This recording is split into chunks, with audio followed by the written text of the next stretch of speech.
2, 1. Yo, yo. We in this thing. Hey, hey. What's going on, guys? Welcome to another episode of the Blu-XPerience. As a matter of fact, it's episode 16. I can't even believe that. We've done 16 Right? of these joints already, and today is going to be another special one with the one and only, right to my, was it left or right? Mr. Verticalsim is going to be on board with us today to discuss all things scenery development in both X-Plane 11 and Microsoft Flight Simulator. This man has done his homework, he's done his work, and just everything, man. So without further ado, we're just gonna jump right into it, man. Yeah. Vertical, how you doing, brother? Welcome Good. aboard, man. How you doing? Awesome. So real quick, I met you for the first time in 2019, and I'm not sure how many seniors you had then, but between now and then, bro, you have a lot of sceneries out, and we're gonna want to know how you went about the process of getting through all of those. Not only the X-Plane, but Microsoft Flight Sim dropped a little bit over a year ago, and you jumped on that right away as well. So we're gonna be talking about that stuff, man. But before we do that, how was your day today, man? How's it going? Pretty good. So all day cleaning and household stuff, so that was fun. And then I got to work on the airport, so I'm happy. Nice. So Talk about I was gonna say, is this all you do now? Like, or is this like what you do, Yes, or do yes. you have another job? Well, I'm currently in school for IT, so you know. So you're Other a than professional that, student. Yes. Wow. I mean, like, you just talk about doing little things and get to senior development. I mean, how many hours a day are you spending on this?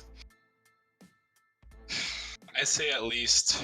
I mean, since I'm a single man studio, probably a good 6, maybe 6, 7. I try to keep it to your average like 9 to 5 work time. So Wow. can't overwork it. Get burned out fast. So I can talk more on that later. So Would love to. So, I mean, let's start from the beginning. Let's go all the way back, vertical. How did this begin, man? How did you start developing sceneries? When did you get into simulators or flying or airplanes? And are you an airplane geek? How did this start? So I remember my first thing. I was actually right on the tail end of when X-Plane 10 was being finished with, and I think X-Plane 11 had just came out. And you're flying around doing your thing and whatnot. And I think it was about the time that Zevo came out. I was, because being from Tampa, there's never any Tampa scenery. Mm-hmm. So I was kind of like, hey, maybe I can make my own airport. And so like I tried to convert Fly Tampa's Tampa, and I was like, no, it's not working too well. So then that's when I'm gonna make the freeware Tampa. And I spent a good 2 or 3 months on that. Learned the ins and outs of WED, what X-Plane uses. It kind of went in there, projected upwards, and was like, people started donating money and whatnot. And I'm thinking, hey, can I do this for a living or something like that? Wow. Because I was working your casual teenage job, McDonald's and Chuck E. Cheese, sadly. Wow. So I was Chuck E. like, Cheese. I'm gonna do this while I'm in college instead of doing, fast food and all that, and just kind of propelled upwards from there. So Can you Okay. real quickly just hold your mic a little bit closer to your mouth? It'll be a Sorry. little low. Yeah, I have you maxed good. out on my end. Sorry. There you go. But now we heard you. Um, We just want to go ahead and continue. Yeah, I mean, I think now it's been at least a good, maybe almost probably 3.5 years now. So Wow, that's it? Only 2.5 years? 3.5. Oh, 3. Okay. Wow. Only 3.5 years, and I'm looking at your sceneries here on your website, and you have more sceneries than a lot of other developers have been around a long time. Jeez, man. How long does it take you to knock out one of these things? So, I mean, it's always your first one is what takes the longest, and I think that was Providence. You can go look at back pictures of Providence version 1 and compare it to today's work. Yeah, don't do that. Oh, I'm going to. But I think that good maybe like 4 months for Providence, but it was, oh man, it It was bad back then, but you don't know these things when you start out. And now you look at your own work some of these times, and you're like, "Oh shit, I should have done that." You know, but they for a good regional like Providence or Norfolk, for example, it takes a good maybe 2-3 months at least for that. But big airports like New Orleans or Tampa take a good at least half a year. Wow. Tampa ended up being like a good two year project, I think, because I did a bunch of small ones in between there because Tampa was so much work. Because we all know how huge Tampa is, Yeah. between the monorails, the taxiway bridges, and stuff like that. So it ends up being a lot of work. So you have to kind of like spread it out over time, you know. So Jeez. So, I mean, I'm looking at Tampa, and I always say Tampa to me was one of like the top 5 sceneries in X-Plane. That's how good it is because of the details. Now I understand what it takes to get to that level, but even in the beginning, man, I mean, did when you started doing it and messing around with wet and stuff, did you ever say, you know what? I don't know, man, this is too much for the amount of work you're going to put in and the amount of time it's taken. I mean, have you gotten to any of those points with any of these airports yet in the beginning? oh yeah, every airport's you have something that you want to just throw crap at the wall and call it a day, you know. Because there'll be something like, oh, why did these architects do that? Like, what's the point of this? And oh, I can't find updated airline data to put in. Hmm. And it's like, you just want to like give up on it. But then you go walk away, go do whatever, come back to it, and then the juices start flowing again, and it slips through, and you get it finished. You know, I mean, you have to. It's like a regular work job out there. You can't just tell your boss, I'm just gonna walk away and come back to it. You have to get it done. So, Yeah. but you know, I mean, every airport has been, like I said, it's hit that challenge like that. Um, were but were you the developer that I heard that said one time you actually get, because this leads into another question. How do you get the building details? What do you look at? Is it photography of the building? Is it satellite photographs, 3D? What do you look at to get like the details in the building and stuff? How'd you get that?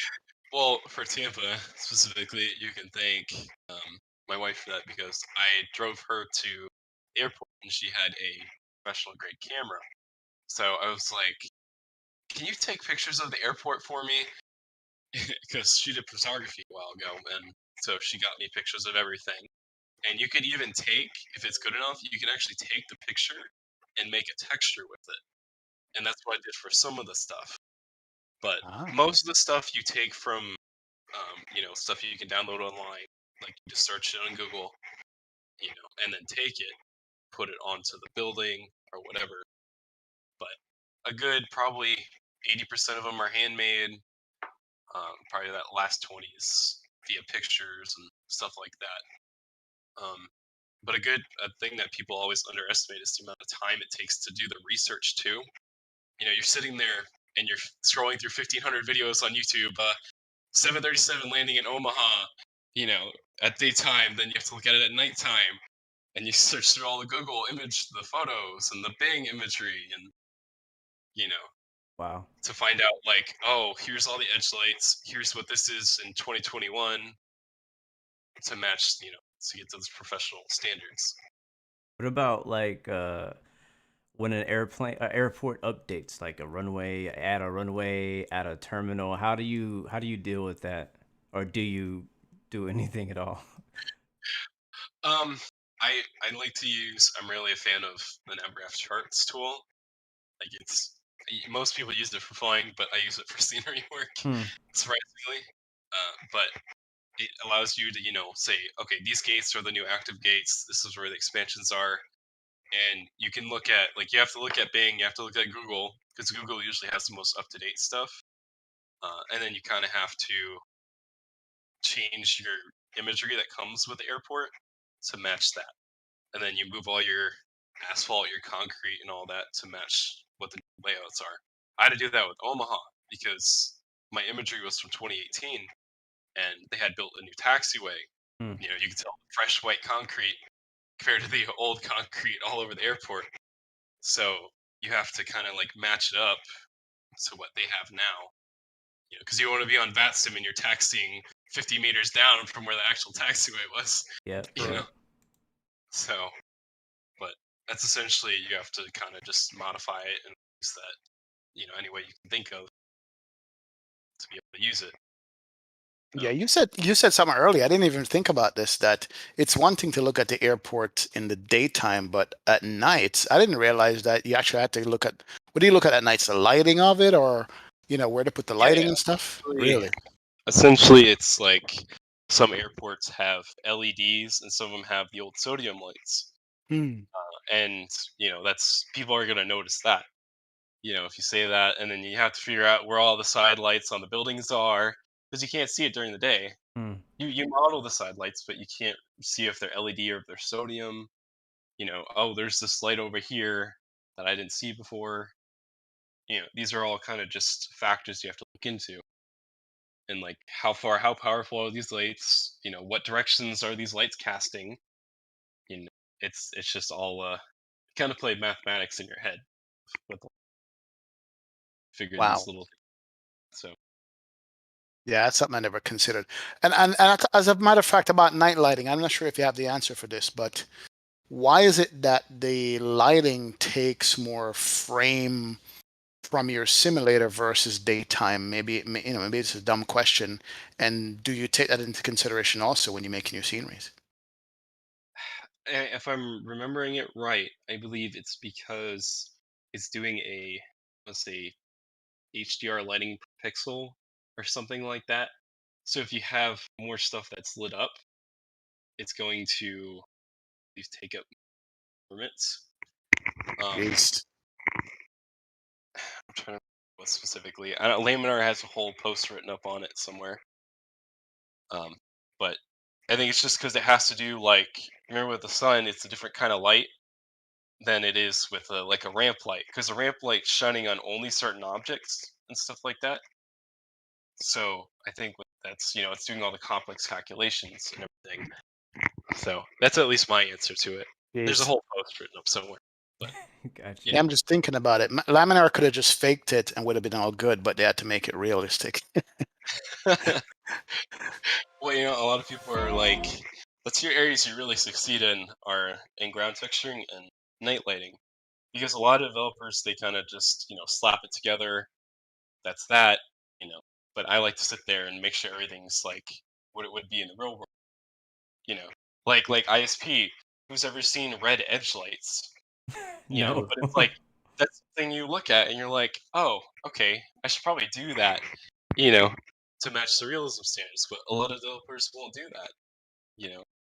So Okay, Man. so a quick question, because I'm watching the trailer for Omaha, which I've actually never watched, even though I own the scenery. Uh, what's up with this? Actually, I think I remember seeing it now. I'm looking at it, and like, there's a John Deere tractor driving over the grass field next to the like. What was your inspiration behind some of these extra little details that you're putting into Omaha specifically? well, so the John Deere thing, it's a running joke Easter egg thing between my little group of friends. Um, one of my friends, let's call him Scotty, he was like, okay, these storage areas, because every airport has like a storage depot Mm-hmm. for all the Right. like the maintenance and stuff like that. So he was like, those maintenance things have John Deere's in them. You should probably do that. And so we like were looking up and stuff like that. I spent a good like 4 or 5 hours, just building the thing, texturing it, and then I had to animate all the little wheels on it to go at the right speed and all that. And we had to put um, the little end piece for that actually cuts the grass part of it. So had to do all that, and we put the little flag on it, the checkered flag, and the lights and all that. But I spent probably a good 4 or 5 hours modeling that. But now I'm like, I'm just gonna include it in every scenery that has grass. Well, you have the model now, so you could definitely do that. What about What and you talked about the textures and like for example in Tampa because you know it's kind of like your home airport. You were able to go out there with your wife and take you know photos for resource photos, things like that. Like how do you? Because I mean you make scenery for all over the United States and other places as well. How are you traveling to like you know Providence or Corpus Christi, Spokane? Are you traveling to these places and getting your own reference photos? Or are you getting help from somebody else? I mean, like I was telling XP, it's mostly just down to like a lot of research. Like Bing has their bird's eye view, and Google Maps, Google Earth has their 3D views and stuff like that. And you sift the internet through all these photos. Um, and then you kind of say, okay, that's brick, that's corrugated metal, things like that, and then you do all your models and your texture, pictures that you got, your reference images. Trust me, there's places like that I don't want to do because there's no reference imagery, especially out in like middle of nowhere Alaska. There's only pictures you have to go off. But Right. when I model, you have to like Google Earth. You can actually they have a measuring tool, so you can take it and say this building's 5 meters tall in real life, or this building's 16. This little light's 10 meters. Just kind of thing. So, but as I said, it's just a lot of research. I It's mean, just a lot of picking. what Sometimes you have to kind of like make your own kind of thing. Like say like that may not be it. I don't really know the answer to it, but Yeah. this is what is. So are you a one-man team or you have other people working for you? I'm mostly like 90%. I'm a one man team, but the person I messaged with the John Deere, Scotty, he's been helping me out with some of the stuff because this year's been a very busy year. So um, So have you yeah. ever thought about like growing the business of vertical sim and maybe expanding and allow like collaborating with more developers or bringing them under your wing and kind of producing things faster or more quantity? I know you're more quality over quantity. I would never see you as a quantity person, but at the same time, like we're looking at, I mean, think about the other people out there, these other teams that we're up against, like Orbix, for example, the Gaia. They have like 20 something. I don't know. I'm just making up numbers, but they have like big teams of people who are just developing and kind of all pitching in. Do you ever think of growing it that way, or do you want to stay more, for lack of better words, mom and pop shop? Um, I mean, right now with the way it's going right now, it's projecting very fast, and I'm super thankful for everybody. Every your guys' support. Canada. Um, you guys are pretty much the reason why I keep doing it. Because I could just run off and get another job and do whatever. But No. No, no, um, no, no, no. No, no, no, no, no.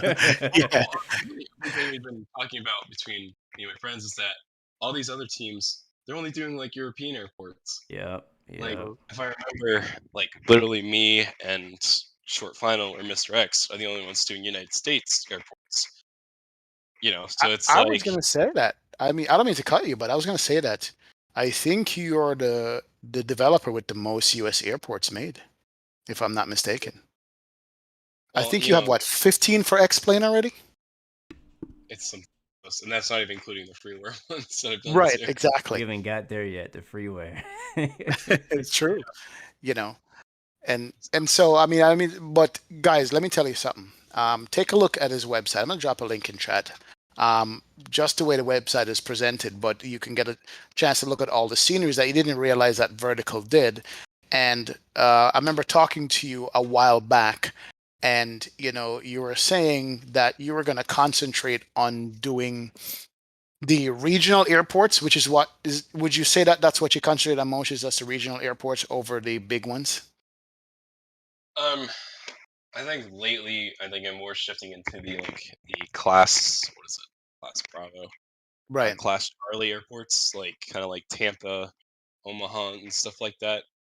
Um, it's just like you look at a European airport and you see the big ones, and you're like, they only got a giant large terminal, but because private ownership in the U.S. is so big, you look at like, for example, like Nashville, you have like 1,500 hangars plus the terminals and stuff like that. So it's a lot of work for the bigger ones, and they take more time. So I kind of like to mix it up a bit. Like I don't think I'm gonna go as large as like a JFK or something like that, but otherwise, I think the regional has a market because there's so many big airports already compared to how many regionals you have. Not very many. But the True. regionals are in really cool spots that you don't think about going. Yep, yep. I I mean, agree. even locations of like Omaha. Like, what other Midwest airports do you know besides maybe like Denver that you can go to? You know, I'll say this: that Omaha airport you released, I was planning like over a week to stream it. I just was trying to get around to it. I had other things planned, and when I was planning that flight to go to Omaha, I was like, I always scope out the area. Like, all right, so I want to end up at this airport or start at this airport, but where else can I go around here, right? So where can I fly from Omaha? Who flies here? What airlines fly here? And I found out that all the major airlines fly into yep, Omaha yep, from somewhere, either from Chicago, Houston, Denver, and all those places are in a decent range, on like 2 hours or less, which is yep, perfect for a streamer because you want to get in a flight or two. You know what I'm saying? Yep. And yep, Yeah. so it was actually really well placed. I mean, I was able to do a flight from I think Omaha to Minnesota. No, uh, Minneapolis. That's what it was, Minneapolis, and I think I went to Chicago, something like that as well. And so it's just well placed, and I kind of like the target you're going for because, like you said, we have the LAXs, we have the JFKs, and yeah, we have decent and good versions of them. But the issue is that we're not getting those in between airports because airlines are not only flying to the LAX, not only flying to those major hubs, but they're also branching out to the other places. And in Europe, like you said, like you see, like you have like London Heathrow, you got the Stansteads, you got the Gatwick, yep, and then you got a lot of little fields that people are coming out with. And there's so much scenery coming out for Europe. And I feel like us in the US and North America in general, we talked about this, what, an episode or two ago? About the lack, and I think we were specific about Microsoft, but it's the same issue on X-Plane where US is just lacking the amount of variety of scenery that the like UK and Europe are getting. And I think that what you're doing is really helping that to give us scenery like Myrtle Beach, like Baltimore, like Omaha, like these little they're not all small either. Not like we're not talking about Yeah. small little fields you're only gonna fly to in a private jet. Like 737s are landing here. We're getting cargo routes into these places as well, so you can fly heavies into these airports. It's just they're smaller, less known if you don't live in the U.S. or if you do live in the U.S. Like for example, when you released Omaha, I was like, where the heck is Omaha? Let's go Google it. I had to go Well, it's look it funny. up. I was like, Well, it's in like I Nebraska. really, Where's Nebraska? yeah, yeah. As I was saying, it's like people, they've never been to Nebraska, so like Omaha is kind of the perfect thing. And Omaha has 500,000 people. I didn't know that myself. Wow, You only know, 500,000 people. The whole Hey, city. I mean that's just the city area. Sheesh. Um, but it's like I call it like the gaps, and it's like anything like to the right of Denver or left of Atlanta that's all missing, or kind of the like Charleston, Savannah area, you know, all that's kind of missing in the X-Plane. Like you already have your SFO, your LAX, like Yep. XP said. You already got your Denver, your Seattle, and all that. So it's like forget it. Like I'm just gonna do something that is not done yet. Yeah. yep. And Yeah. that's a risk on your part, isn't it? That you invest time in doing an airport that nobody heard of the city, but you're going to do it anyway. Isn't that so? Yeah, I mean you could tell because like you compare, uh, say like Corpus Christi and Fayetteville. They weren't like huge sellers, but they're neat because they're different. You know, how you like? I think what did you flew the Aerosoft CRJ out of Fayetteville? I think if I remember. But it's Yep. like that small airfield that how many Yep. times do you have to visit that? You know, Yep. it's just That's the something one that. different. Yeah, that's the one that you had an alligator on the taxiway in the water I think close that to was Norfolk. I think that was Norfolk. those Norfolk. Yeah, but he had a You think he had a tractor? He had an alligator on one of the sceneries where there's a guy trying to pet an alligator. which It's is amazing. crazy, you know. But look, I mean, look, part of that, I think I'm to blame as a streamer because I got accused the other day. Somebody said, "Oh, do you only fly to Atlanta?" And at first I Don't was, worry, That's don't worry. hilarious that they said yeah, that. I'm so don't worry. Yeah, yeah, and I was upset, and I say, you know what? It's probably true because I do tend to pick major airports, but a lot of times I don't realize that there's all these little smaller ones that I could fly into, and then you've got at least 15 of them. So yep, that's something I'm yep. looking to do it more often than not. Well, like I said, I mean, like Boise's, it's a good choice. Um, because it's how many times do you have to fly to Idaho, and it's perfect because you got Salt Lake, Denver, Seattle, all within arm's reach and whatnot, and all the Q 400 guys are gonna go crazy. So Yep. you know, those kind of like you said, those kind of hole in the wall airports that you don't normally go to. That's where I've Oh, kind of found myself. Okay. Like Myrtle Beach was a major hit, surprisingly. Like everybody, loved Myrtle Beach, but it's like how many people know about Myrtle Beach, you know? True. So, but Yeah, who knew? Who knew? And say that to say this. I mean, let's branch off here. And then a year ago, you're seasoned X-Plane now. I assume that you know how to use X-Plane. You're good. You know how to make scenes for X-Plane properly. You're good. All of a sudden, here comes Microsoft Flight Sim. What did you say to yourself? Was it, what was that transition like? Because you're making scenery for both Sims now. How was that? well, if I remember it right, that was I think I was in a hotel room with Captain K-Man, and the trailer came on during the expo. I think the tail end of the expo in it was 2019. the I think last is when night. It was the last night. it was announced. Yep. So we are all kind of watching it, and we are like, "Oh, is X Plane gonna be over with? Is that the end of X Plane?" And then like the biggest thing that got me like kind of like, eh, everybody was like, "You're not gonna be needed in Microsoft and this and that, and I'm not gonna have to buy an airport again for Microsoft." And then it came out, and everybody was like, "Oh my gosh, this is worse than X Plane's gateway system," you know. Wow. So, um, but even that within itself, it's been a because there's two different development methods for each scenery or for each simulator. Okay. So one of them, Microsoft's a lot more work than X-Plane is because X-Plane's tools are just simplistic. They work very well. They know what they're doing, and they meet all the FA. They have to meet all the was it FAA standards and stuff like that to be rated. So they already have all the proper equipment. Whereas Microsoft, they kind of like make it like in a video game kind of like thing. Hmm. So when you're designing it and making it, it's a different process that takes a little more to do, and you know it makes you throw more fits about things. And so it was a big curveball because everybody was ready to jump on the bandwagon to Microsoft, and all of a sudden X-Plane comes out with something, or Microsoft breaks with what was it, World Update 5, I think it Yep. was, That that was broke every everything. update. Yep, it was every update. Yep. So you know, it's like right now I'm kind of like, do I want to keep committing to Microsoft and then have them keep breaking everything?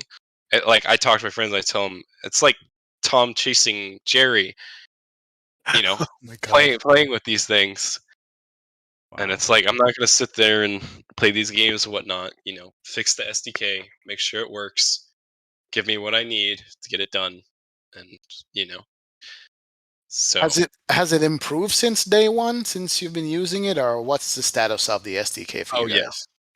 yes, it's improved, but it's still very glitchy and buggy, especially when it comes to like terrain editing, because it's a live. They went with a live 3D editor compared to X-Plane's 2D editor.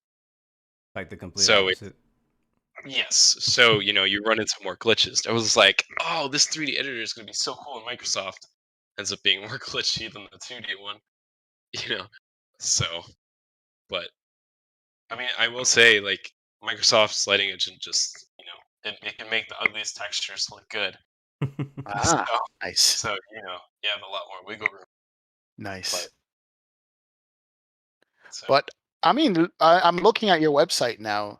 2468. You already have 8 sceneries from Microsoft Flight Sim. Yeah, well, I've How gotten did that go? like practically. Tell us about that. Um, I mean, I guess the other thing I can mention is I think they're starting to improve it, but Microsoft's transition from your computer to the marketplace, it takes like a month just to get on the marketplace. Really? You know, Why is yes, that? I guess because there's so much stuff coming out for it that they don't have enough people to do like testing with it, because they have to do a testing phase to make sure it works, and then they put it in the store. But when you have 1,500 other developers doing stuff, you get stacked in the back. Wow. I'm going to So- steal one of Blue's questions that he always says to me. And Blue, here we go. I'm I stealing have your no idea question. what he's gonna say. Quality control in the Microsoft Store. Blue, you can expand on that because that's your question. You've always said that. I mean, I want to know Vertical's opinion on the current quality of what's being released on the marketplace for Microsoft Flight Sim. Is she really gonna make me do this?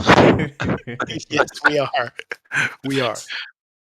As At least in and I want my to ask from the perspective of a developer, because for me, I'm looking at it one way, but as for someone who like you who is making products, and I assume at some point you want to get your products on their store too, and you're seeing what everyone else is putting out there.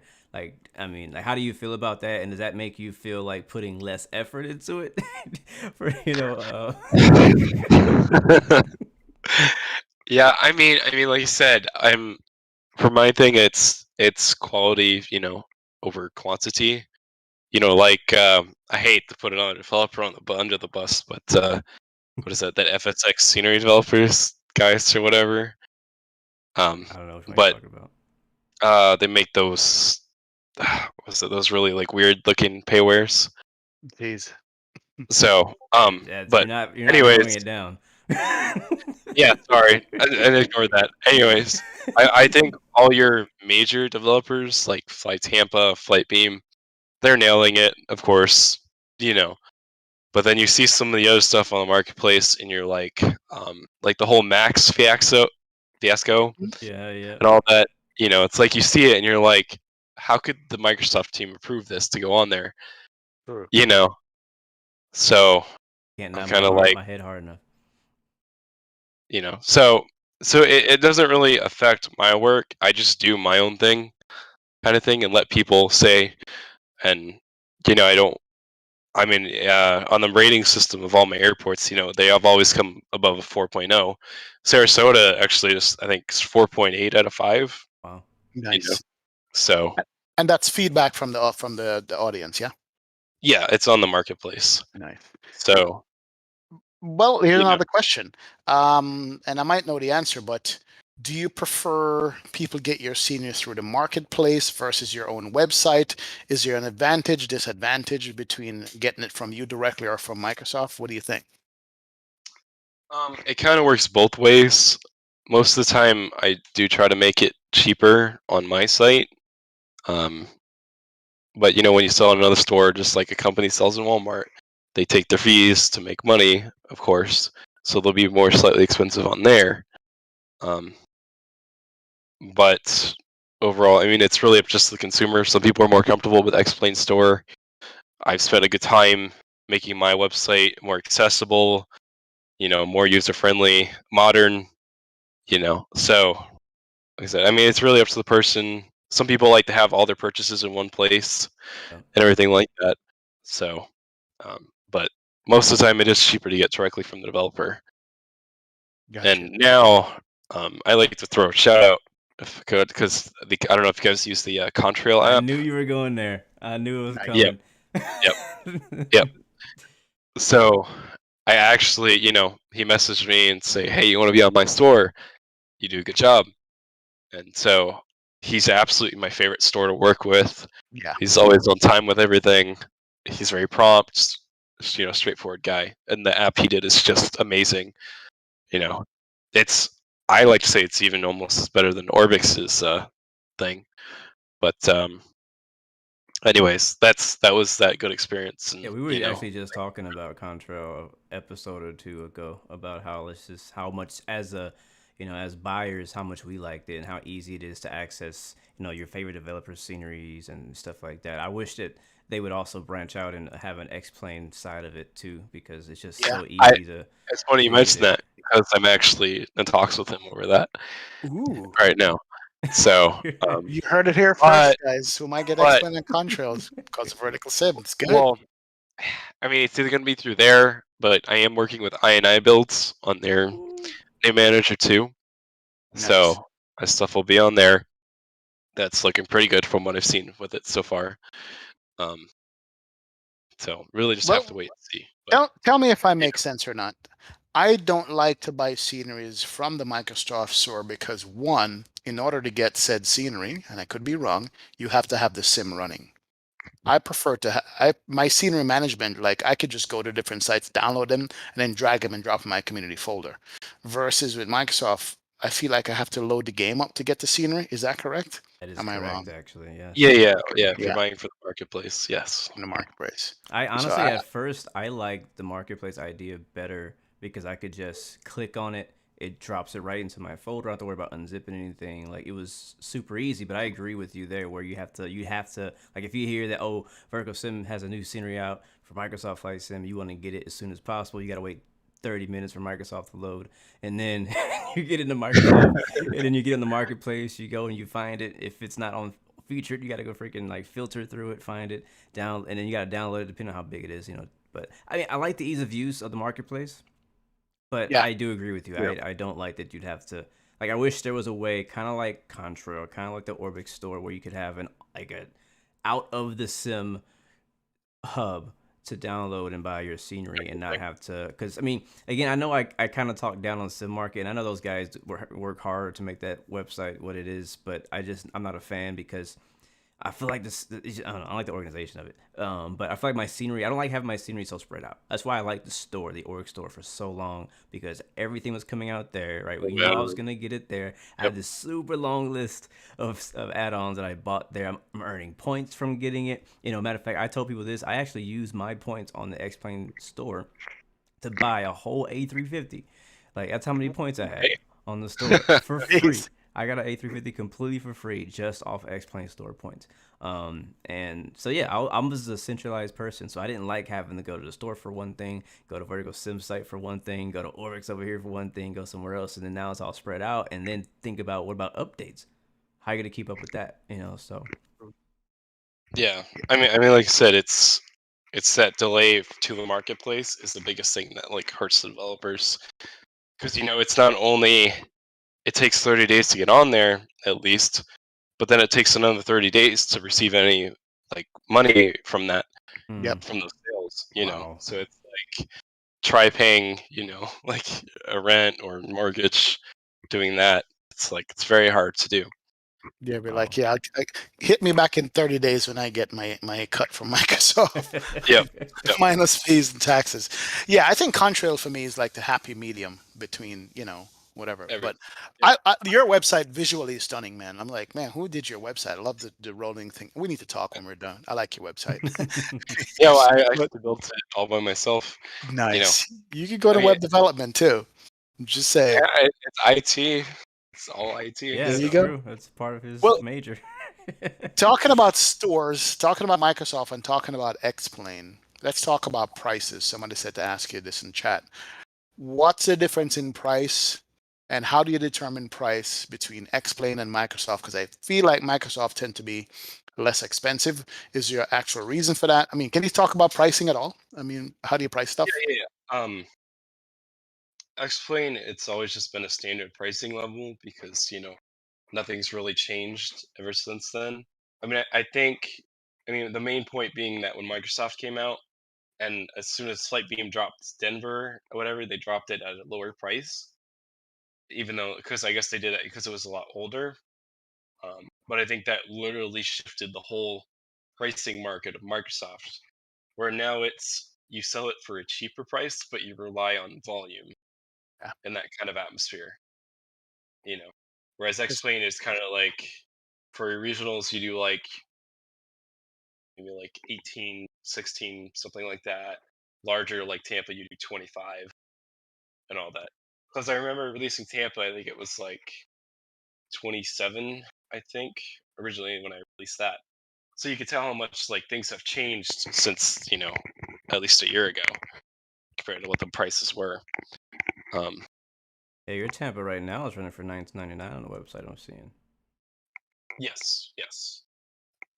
Like I said, I mean, it's shifted the whole kind of atmosphere where things have gotten slightly cheaper and you rely more on sales because we're getting more flight servers coming. So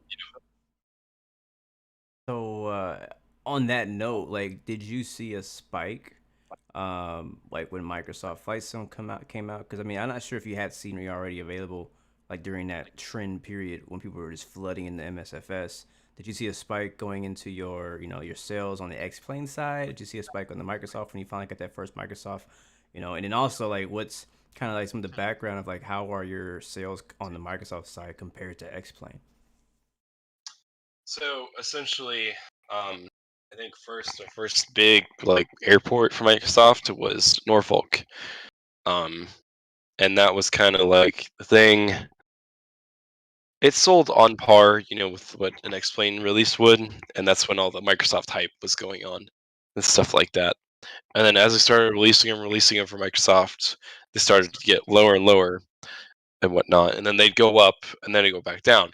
So for literally the past year, it's been up and down, up and down, up and down with Microsoft, where X-Plane's kind of just that stable, like not high, not low, but just kind of in the middle. Your standard thing. Um, but this year so far, X-Plane has still sold more than Microsoft has. Microsoft is catching up, but overall X-Plane's still that. But it could be because I have more X-Plane customers than Microsoft yet. So it could be changing. But you know, that's how the sales are right now. And that's where like people ask me like, when you come to Microsoft and whatnot. And it's like hard to tell because the Sims are like in a boxing match together right now to try to figure out who's going to be the winner, and then that'll be the one, that you have to go to. And, but now Explain 12's coming in with all that stuff. So it's like they're going to be a boxing match for quite a while So still. speaking of X-Plane 12, I don't know if you know the answer to this yet, but do you think that your current scenery is going to be compatible with X-Plane 12 out of the box, or is there going to need to be adjustments made? I'm going to say you're probably going to have certain things like different methods that they're going to change. And now that they're adding the rain and snow effects, you have to put that in as well. There's going to be a new jetway system. So that's, who's going to know if Sam's still going to be around? Point. So there's a bunch of things that are just not known yet. So like when Tolls came out saying, okay, we're going to charge a small fee, but it's like, how do you know that already? Right? You know, like you don't even know when X-Plane 12 is coming out. So how are you going to do it now? That's why I'm still sitting on. I'm still sitting on it. I'm thinking at least if it requires a lot of work, it'll just be a small upgrade fee, probably just to make it more work, or the airport just won't be compatible at all, and you have to completely Wow, redo it. that would be Worst horrible. case scenario, yeah. But based on Wow. what Austin has said himself, they should be at least like 90% compatible. Right. That's Right. the word I've been kind of going on since they've talked about X-Plane 12 is the fact that the way that they're developing 12, it's not supposed to break the core systems of like the way that things have been done on 11 and 10, even not expecting 10 stuff to work. But I'm just saying, like, so scenery, in theory, shouldn't have a dramatic effect. Maybe they won't get like, I guess, those special effects that we're getting. I'm not sure if that rain effect, for example, is a texture thing or if that's like a thing on top of a texture. I don't know how they're doing that yet. Are they going to change some of the core features inside of WED itself, inside of develop the scenery Yes. develop? They are. You're saying? Well, So I mean, like I said, they've been very like transparent with it yet. But one of my good scenery developer buddies, he's actually gotten into they have a little like beta program. So I'm gonna try to get into there hey Austin, I've been developing for X-Plane for 3 years. Let me in. Right? I think you deserve it, bro. You've been holding like I got a lot of respect for you guys who have been sticking with X-Plane through this last year since Microsoft came out because everybody's hopping on the trend for Microsoft. Like, oh, let's go develop for them. Let's go do this for them. But then people like you are like, nah, I'm still making these amazing scenes for X-Plane. And then on top of that, we got people like Tolis, people like I, people still developing great quality products for X-Plane, keeping X-Plane alive. Because I feel like without that, if X-Plane for the last year just didn't, and I'm not X-Plane themselves, but if X-Plane third-party devs weren't releasing quality add-ons throughout this period, then we'd be like, all right, well, I guess everybody's moving to Microsoft, and we're all just at a loss because Microsoft is still just not all that was hyped up to be until we're still waiting for things over there. So yeah, just salute to you. Just a side note on sticking with it. I know you were developing Microsoft stuff, but you're still like, I mean, when I look at your Microsoft library compared to your X-Plane library, I can tell where you've really been putting the time in. And then you got the Omaha, Baltimore, and Myrtle Beach, like these great places, sceneries that you've been releasing on X-Plane.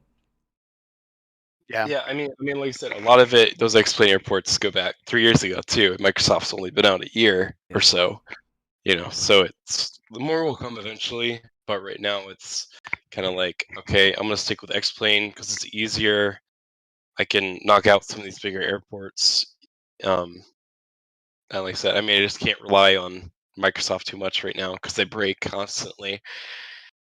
So, but I'm sure more will be coming when PMDG and stuff like that get into the game. And there's that. If Microsoft allows them eventually to get stuff done, but Right. you know, And your so your your sceneries can work on Xbox as well, correct? yes, I believe Norfolk just went on there last week. Okay. So I'm trying to get all of them shifted to Xbox right now So, too. Art, what kind of extra work do you have to do to get to work on console? So they actually did something pretty well with that. They gave us our own little utility that measures performance on a console versus a computer. And you Oh, can look at that and say, okay, this is how much VRAM this is using. I maybe need to take that, 4K and turn it into 2K and stuff like that. Um, but because the Xbox has very good hardware now, it's, you really don't have to do that much, and it's pretty good. wow. But so, you know, it's just kind of I check it for optimization. If it's good, just ship it right off. So it's You know. basically like you kind of look it over, do a quick optimization test, and what you just press a button and it sends it to Xbox, or is that easy? well, it exports it to a folder, and I have to go into Microsoft Teams and give it to their teams and all that, and then it waits 30 days in their queue, and then it gets on there. Wow. And do Wow. you get like a shipping date with that? Is like a tracking number, or are you just sitting around like, all right, it Nope. might be out You next just sit month? around. Yep, yep, yep. Basically, it's Jeez. unknown. That So Wow. sucks. I get they supposedly hired more people, but I And just don't know. I don't understand how you can plan. Like, what if you wanted to like plan a big release? Like, all right, December 1st, I'm dropping the biggest airport ever, right? And would you have to, ship that a month in advance? Could you organize with Microsoft? Like, I am assuming they're playing favorites because I mean we're seeing other big developers who are just like dropping stuff on Oh particular yeah, yeah. I'm times. sure if you have a partnership like who's it, Gaia and Aerosoft and Orbix, I'm sure those are pretty immediate, like next week things. Right. But for smaller studios like me or 29 Palms and stuff like that, those guys are a good month and a half before it's Wow. on there. Wow. 45 days. That's crazy, man. So I that's hear why you. I've gone to Market, Contrail, and I'm actually in the works with Aerosoft right now. That's their store too. So you know. Yep. You deserve it.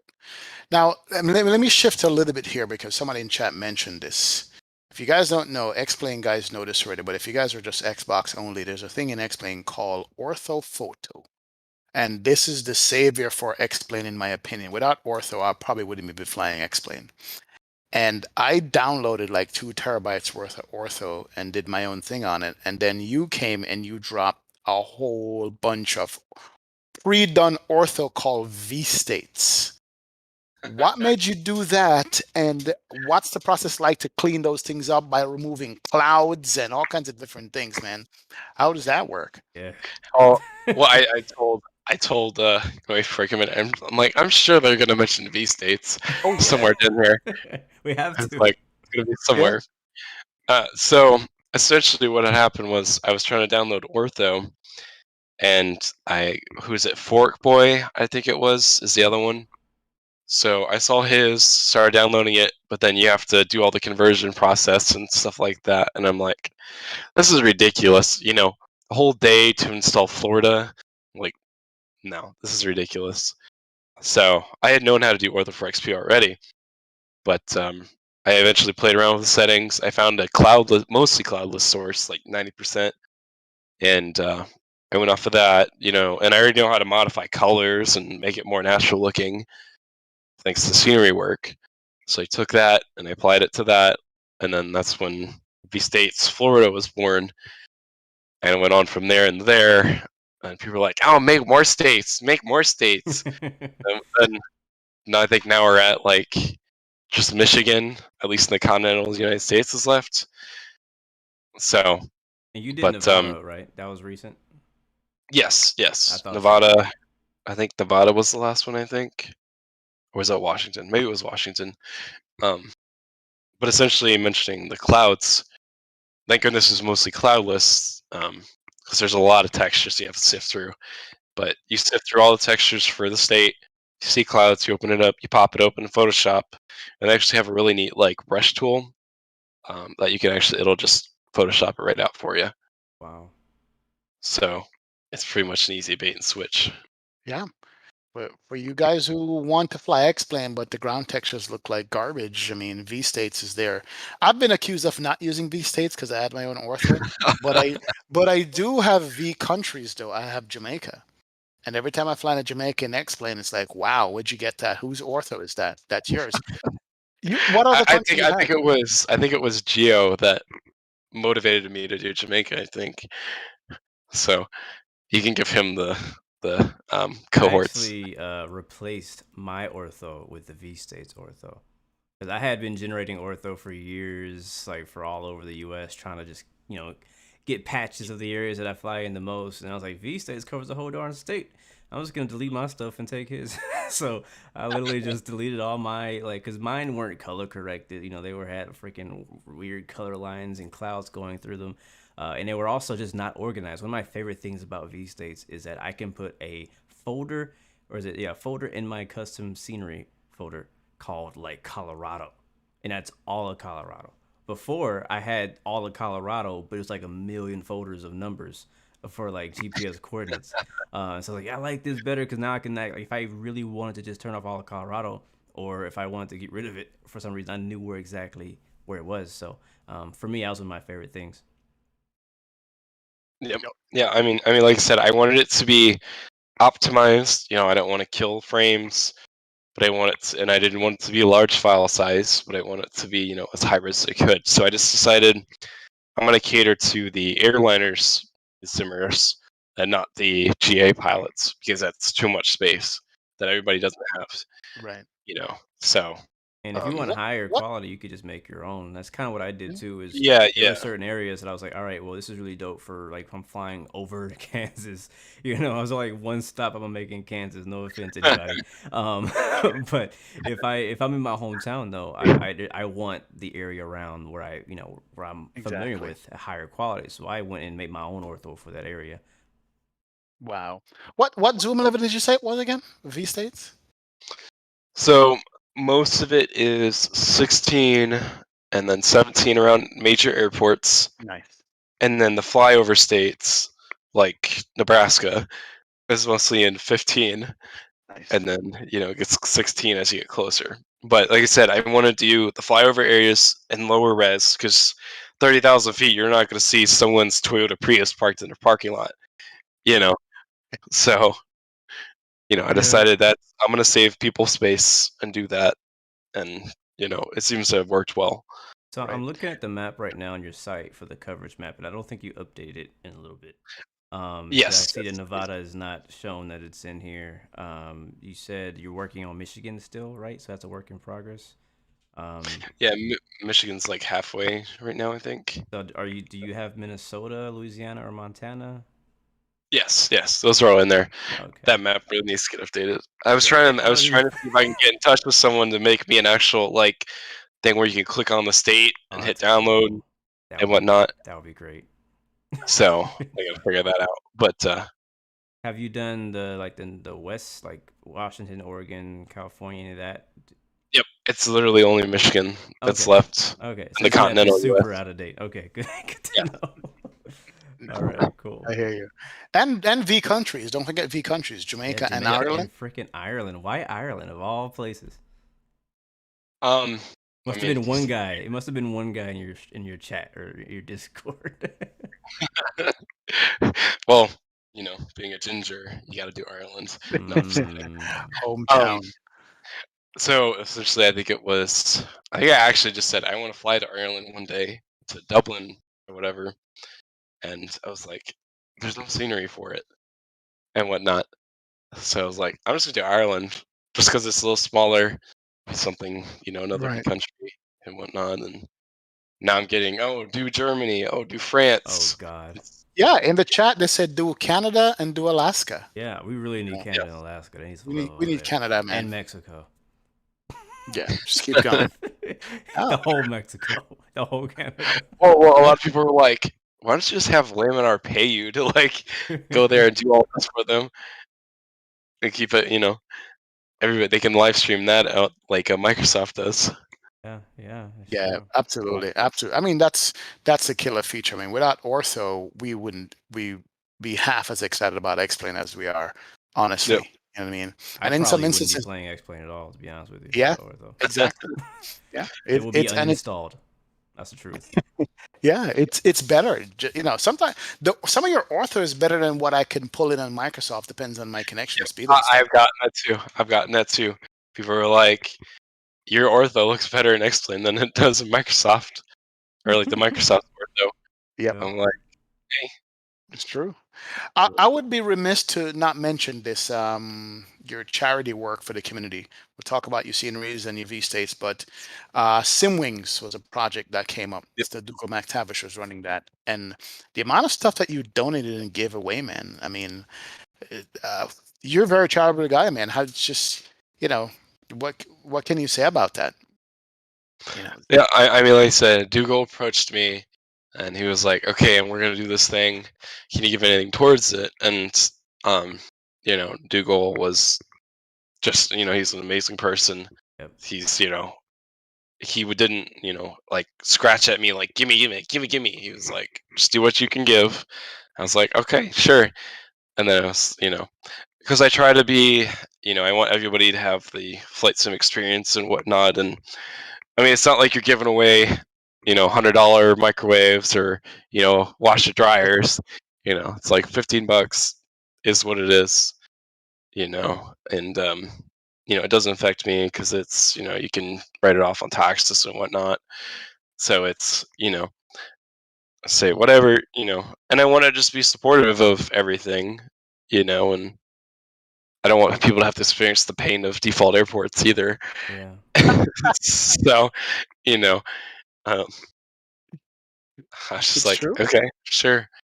I So, definitely want to say that people like you and Mr. X, aka Short Final, and what you guys done, like the way you guys kind of got into the scenery game with putting out just freeware, just like you said, you kind of feel bad. I feel bad even today when I see people flying into default airports that I happen to have. Right, like I either got them from somebody or I bought them because I thankfully I have the finance to get that airport. Right, but some people are just flying into the regular one. Like not that and they love it. Right, but people like yeah, you are going in and making that scenery better and giving back, and you continue to do that even today, even though now you have a business made out of it where you're making payware scenery. But you have all this, like I said, the V states where you can cover the entire United States for free. To do that in prepared 3D, you know how much that would cost? You know what I'm saying?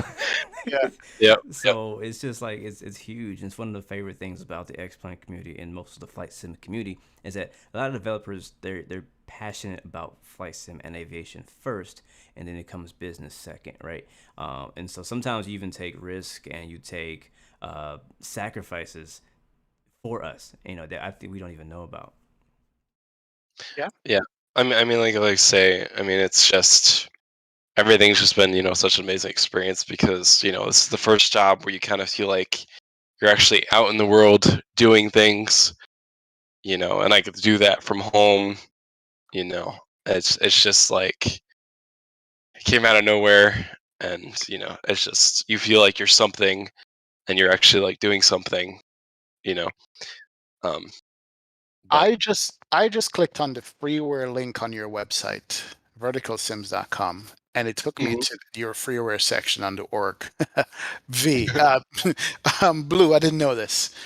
Houston, Yes, I knew Ortho, this. uh, tons more. He's got Delta airline liveries. He's got IXEG liveries. He's got the cockpit overhauled, which I have for my A350. Got sounds for the 757. Somebody asked me about it today. That's your sound I used in my last stream. He's got the Jar Design A330 cockpit retextured. Where the heck do you find all this time, man? What's wrong with you? He's got, Honestly, a oh, wait a lot of minute. it. Hold on. He's got V trees. He's got vertical sim trees as well. Yep. All Yeah, freeware. that's what I use. I've been using V-Trees for the last year. Yeah. I So mean, if a lot of it's just, okay, I'm bored, so I feel like doing this, or be like, be bored more, man. Keep going. well, Keep going. everybody's like, get your hands on the Q400 and dirty up that cockpit that they have Please let it there. look used.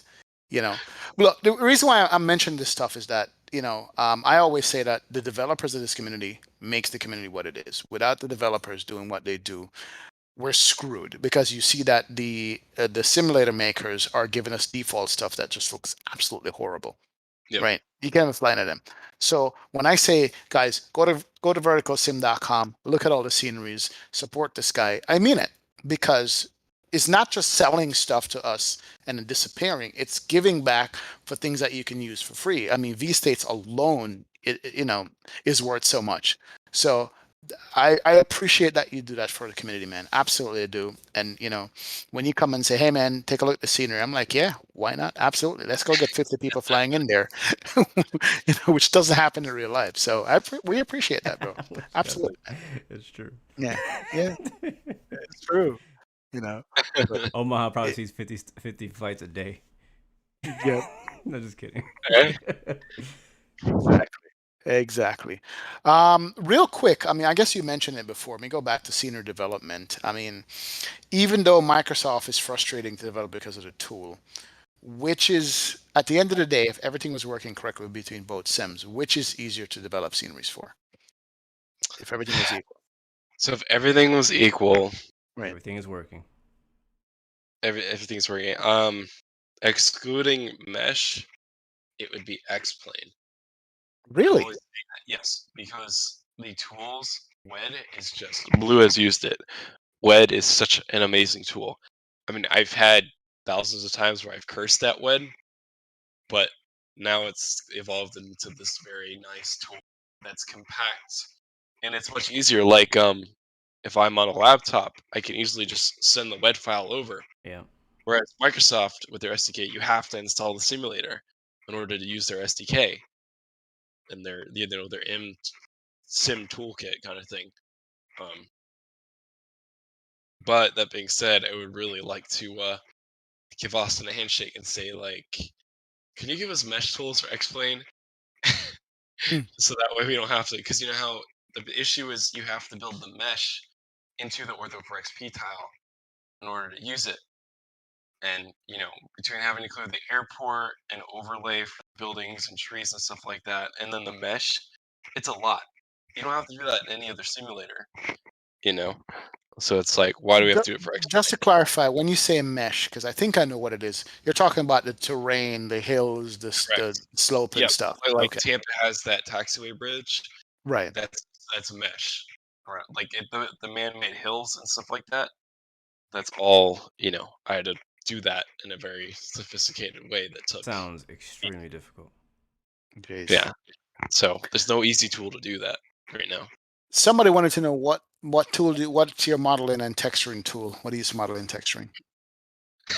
So I'm really embarrassed to say it, but first I actually used was it paint.net? Hmm. Like it's like a more advanced version of MS Paint kind of thing. MS I, Paint Advanced. that was yeah. Oh gosh. And then I think I tried out GIMP. I was like, I hate this. And then after that, I got Photoshop, and I was like, okay, this is professional tools. This feels much better. And you see, like my texture quality went up like that and stuff like that. Um, but I've always stuck with Blender. Blender's my absolute favorite modeling software, and it's free. So literally, like I didn't have to learn anything besides what's on YouTube. Hmm. Where you take like professional gaming developing classes and you learn 3ds Max and all that, and those are like $500 a year subscriptions. Oof. Just that. So Blender's absolutely free for everything. So um, I learned everything with that, and then now for texturing, I'm actually using what's called Substance Painter, and it's actually a live 3D texture tool that you can like add like PBR. Like if I want to put a grate on a wall or add dirt and stuff like that, I can do it live in 3D. Wow. You know, um, unfortunately, Adobe acquired it, like they do everything else. So it's kind of iffy nowadays. But it's such an amazing tool, I was and it makes actually extra better. actually So hoping to get Substance when Adobe acquired it, because I have an Adobe subscription already, and I have like the major pack where you get like everything, and they added that to yep, it, but they didn't add that to my subscription. I was like, I have the everything pack. I think I should yep, get the rest of because you what have to everything is now. pay more. Yep, But you no, know. I was wrong. But like I said, I mean I have so many tools. Like my taskbar is almost completely full on the bottom of my monitor. um, because they have like texturing software, modeling software, some of the FSX tools like Model Converter X and things like that, Google Earth, and so it's not just those three tools, but for a person starting out, those are the three that I would recommend to get started in that. Nice.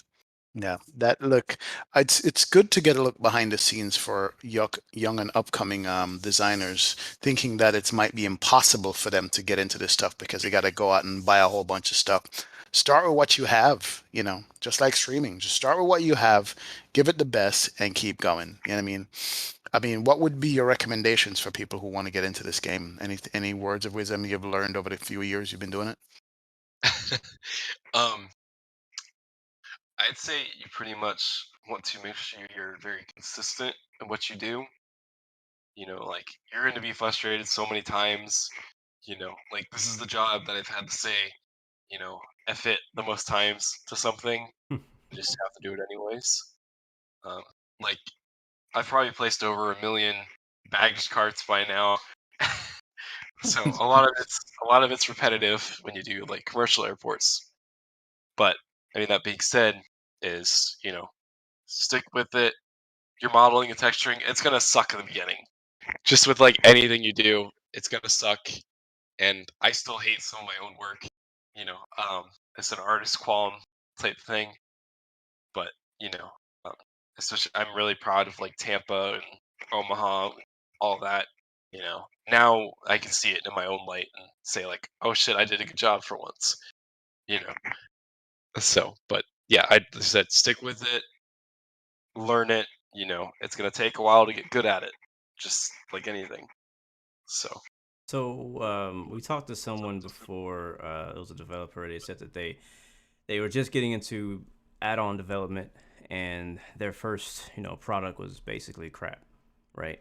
Um, and I mean, you kind of said the same. Like you're kind of like looking back at some of your first stuff. Now, I wouldn't say it was crap. I look at it today and I think this is still pretty solid. But to your standards, you're looking back at like, oh, this is crap. But so, what do you say? I guess in addition to what you just gave new people who want to get into development, like what like at what point do you think it's okay for them to start releasing that content? Like, you know what I'm saying? Like, Yeah. if like, what's the That's bar good. that people should start to either Yeah. give freeware, like, or should they start asking people for money for it? Because I think we have personally, from what I've been seeing in aircraft and scenery on both X-Plane and Microsoft platform, I've been seeing times where I feel like I think this developer probably should have put this out for free, and then the next one maybe could have been payware after some feedback. I'm just being honest right now, like, and we all probably could think Yeah. of a scenery or a plane that probably should have been held back out of a marketplace or a store. And this kind of comes back to like that quality that they're letting into the marketplace, into some of these stores. Yeah, I There's a mean, question in there somewhere. well, I mean, at least for me was that I know Tampa wasn't going to be payware because I didn't do any custom models with everything when I did that freeware. Right. But then people were like, "Okay, I'll donate for you for your time that you spent on it."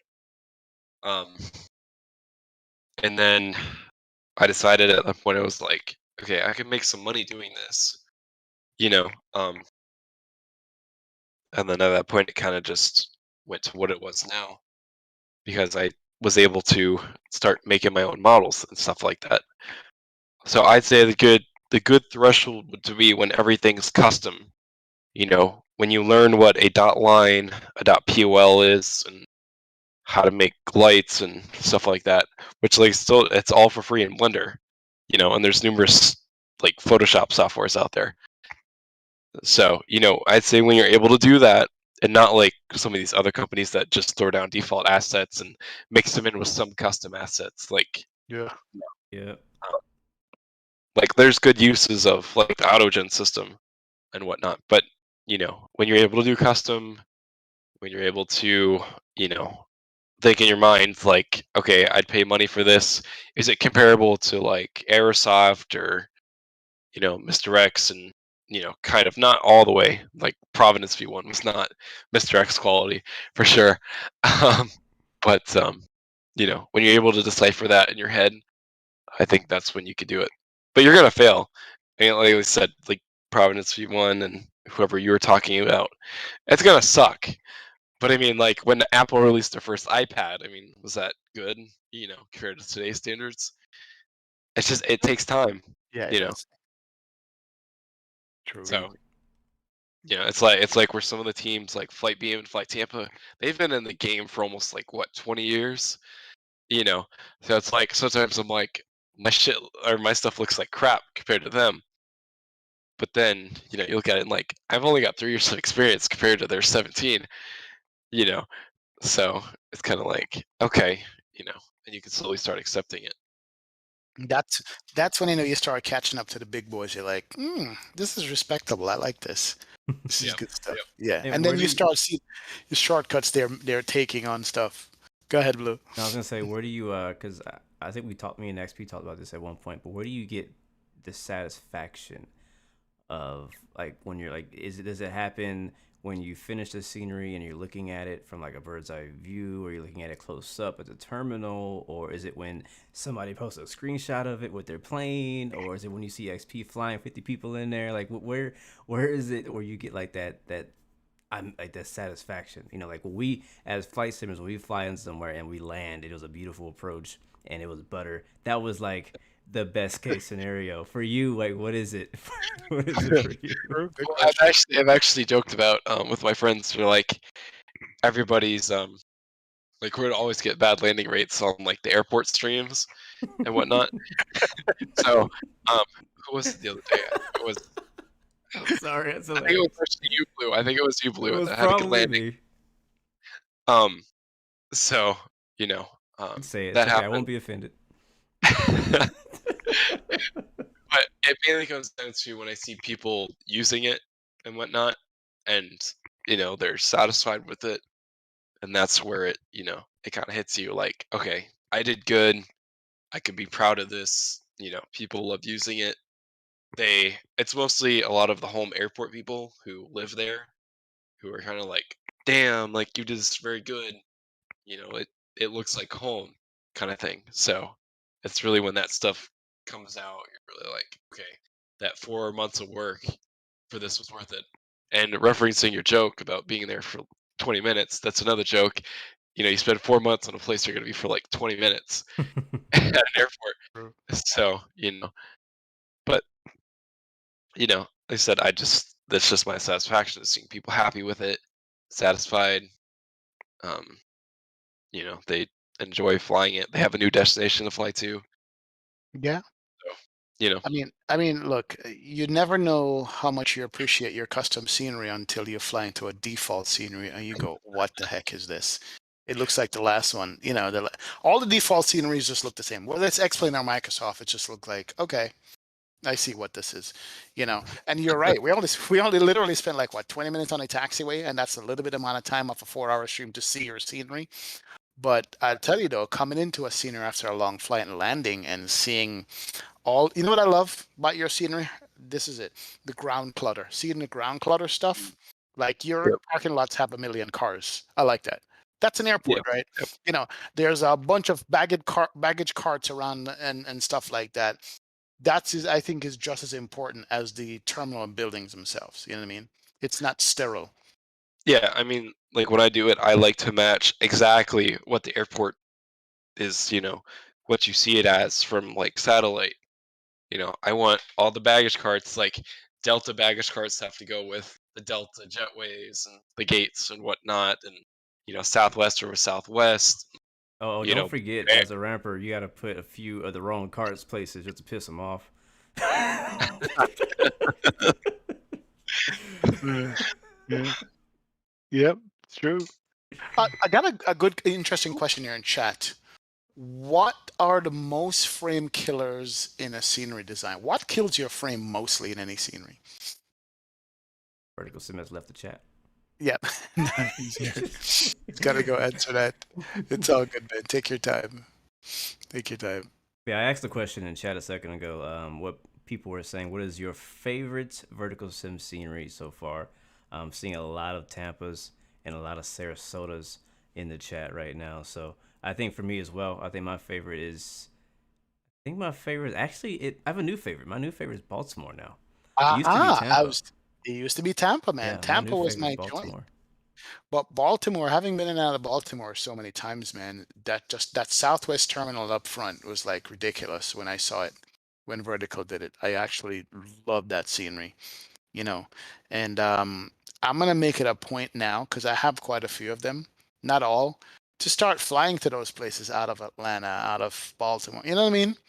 And you Uh, can still we, fly to Atlanta, bro. You just fly from Atlanta to Sarasota, Atlanta to no, Omaha, true. Atlanta to Norfolk. It connects. You can just fly Delta. Just do it. You should just join. You should just join Delta Virtual. There you go. That'll. No, I get a complex now whenever I load up in Atlanta. Goes, I don't want to do this because I've been questioned about it too many times.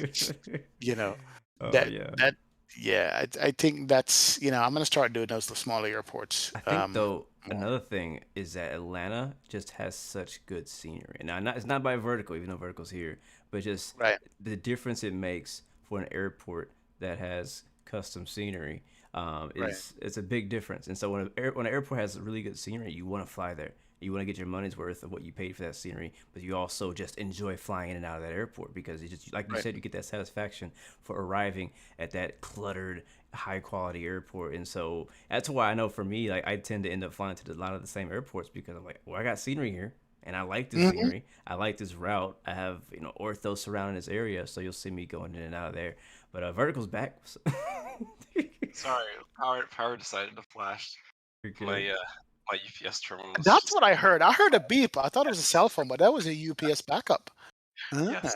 It's mandatory to have them in Florida thunderstorms. So Ooh. A UPS backup? What is that? Well, here was a question we're asking. What is it in a scenery that takes up the most frames? That's the frame killer. What causes that? um, I'd mostly say it's the amount of textures you use and the amount of polygons in your model. Like Tampa was a good just for the terminal. It was like 1.2 million polygons Oh, in the models, but you see how complex Tampa's buildings are. Right. So, you know, um, but to keep the performance up, you want to use as less textures that you can, but still keep it high quality. Right.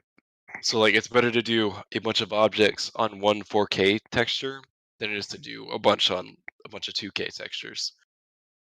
So, Mhm. but a lot of that's, you learn as scenery developer it goes on.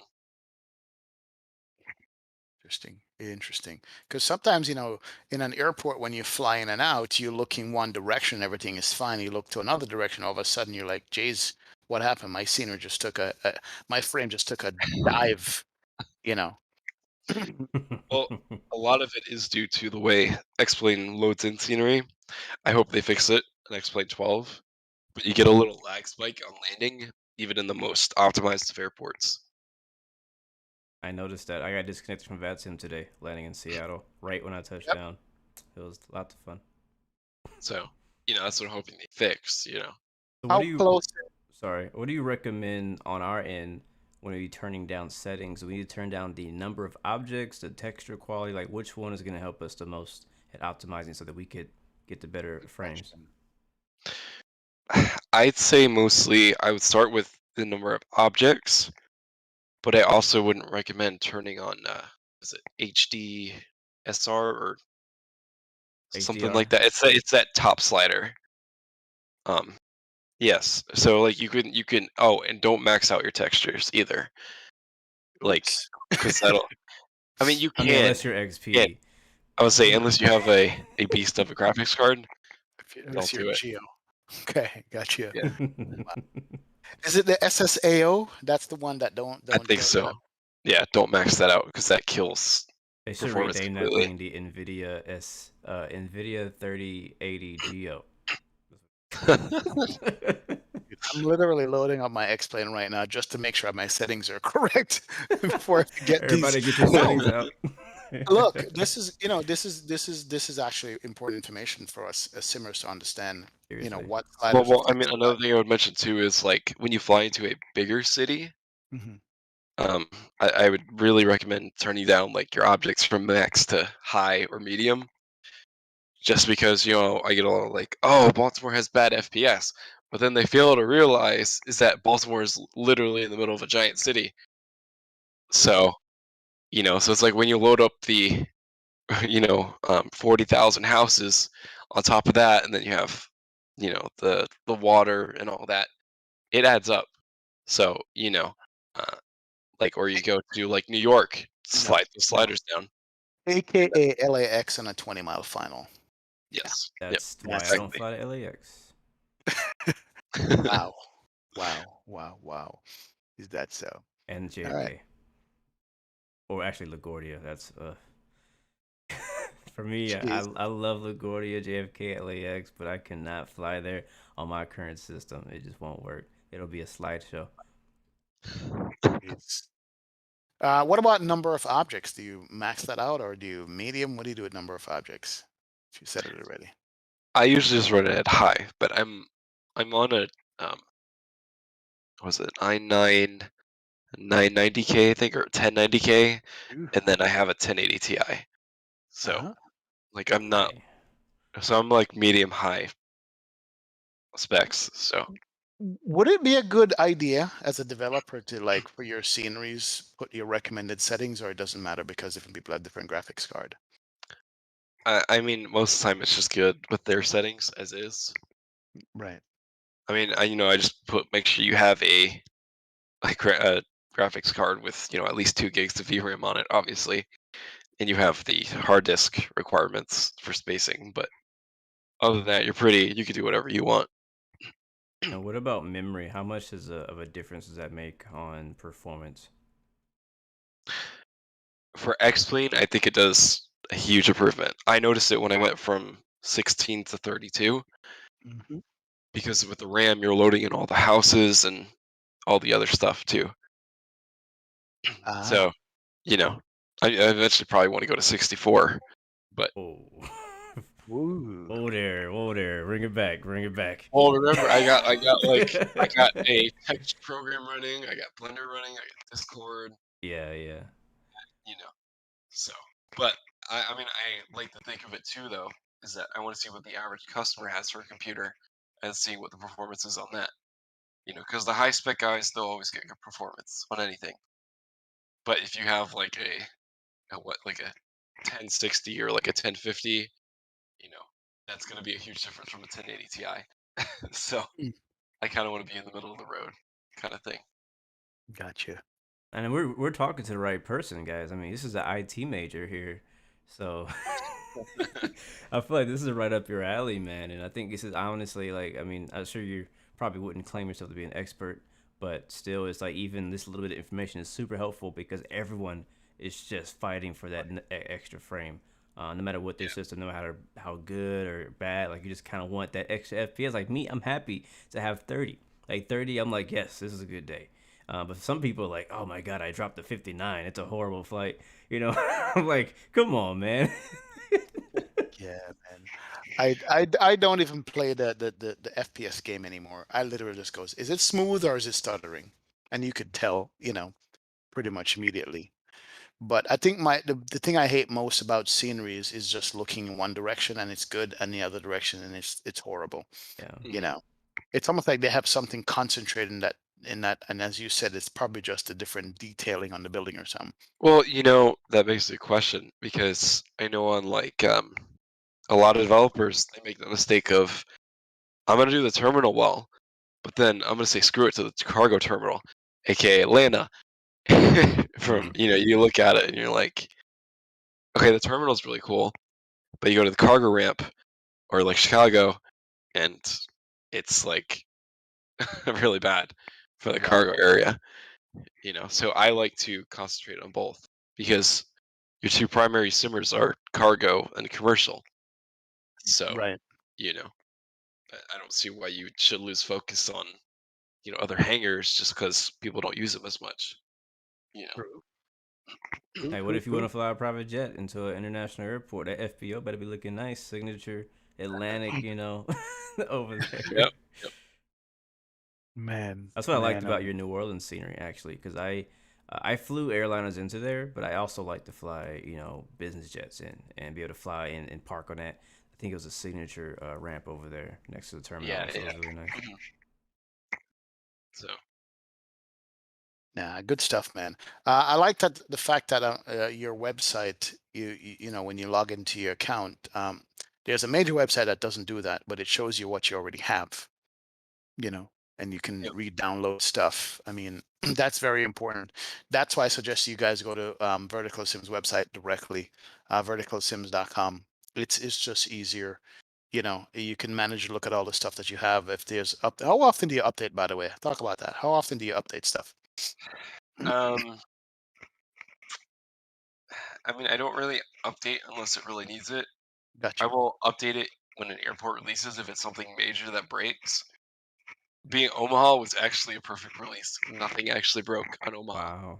At least some like there's little minor things, but it wouldn't be worth re-downloading an update for it, you know. Um, but most of the time it's usually just version 1.1 and then that's it for another year.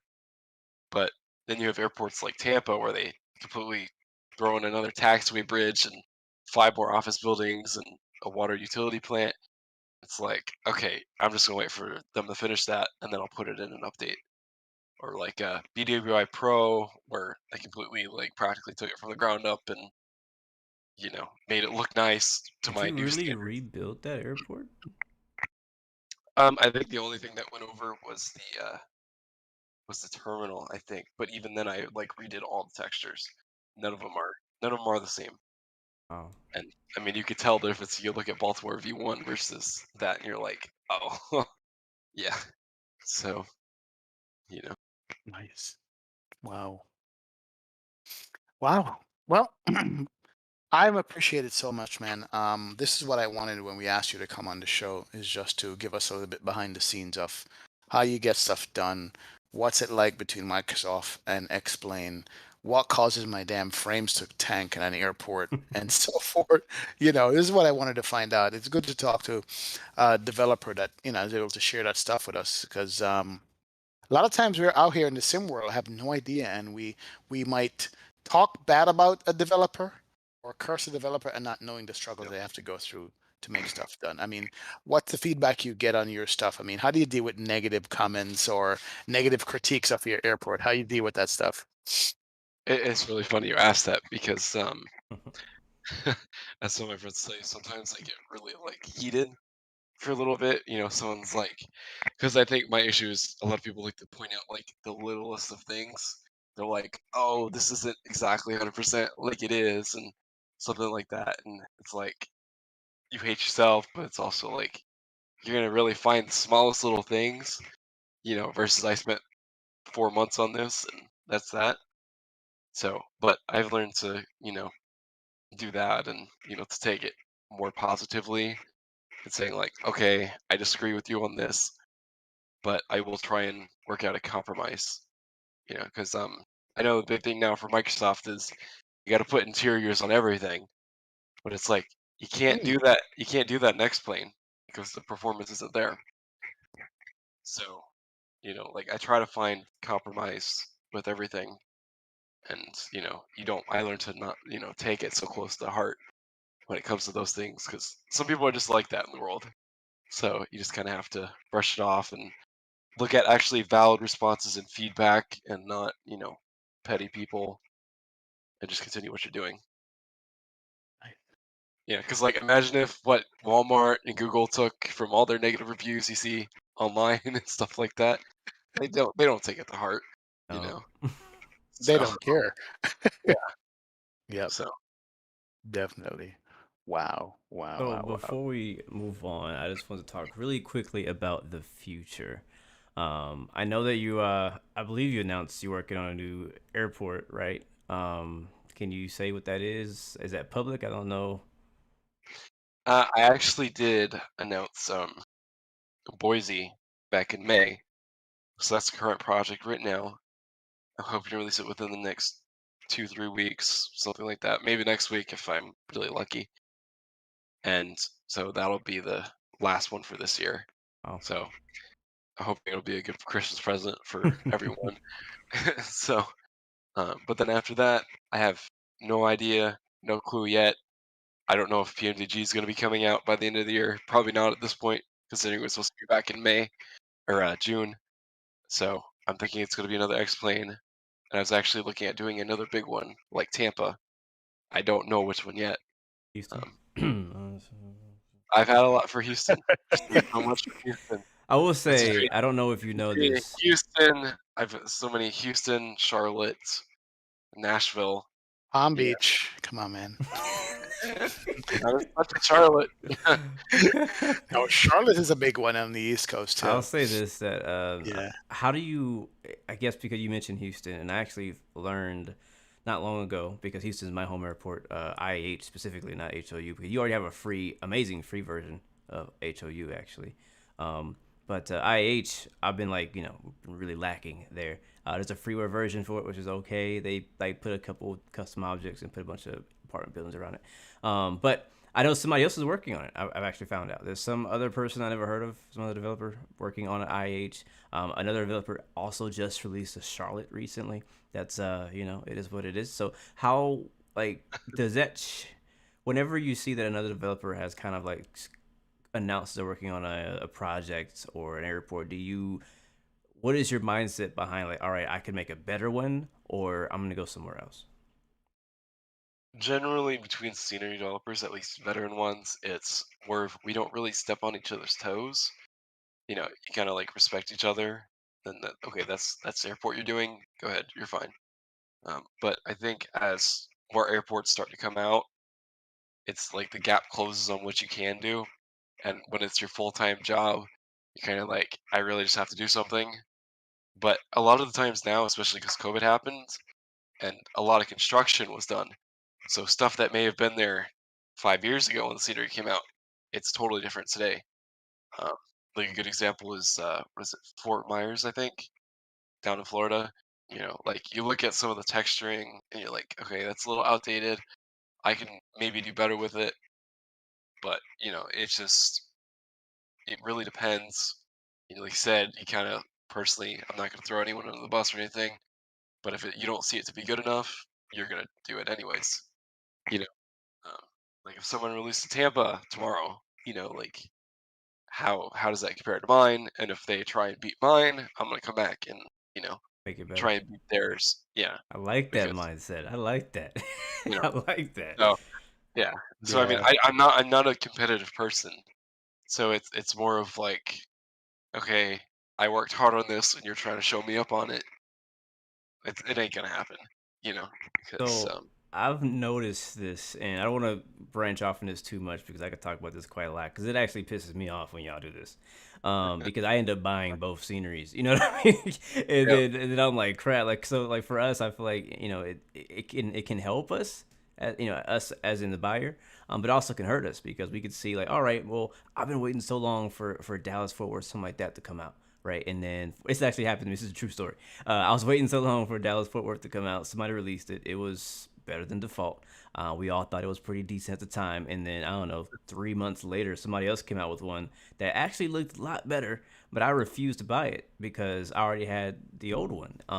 And you know what? That old one is, I don't know if anybody knows who this developer is, but they don't exist anymore. Like it's off all the stores. Like it's gone. Oh, wow. And so, and the same thing happened in Atlanta. I think there's a lot of airports around, a lot of the major airports that's happened that.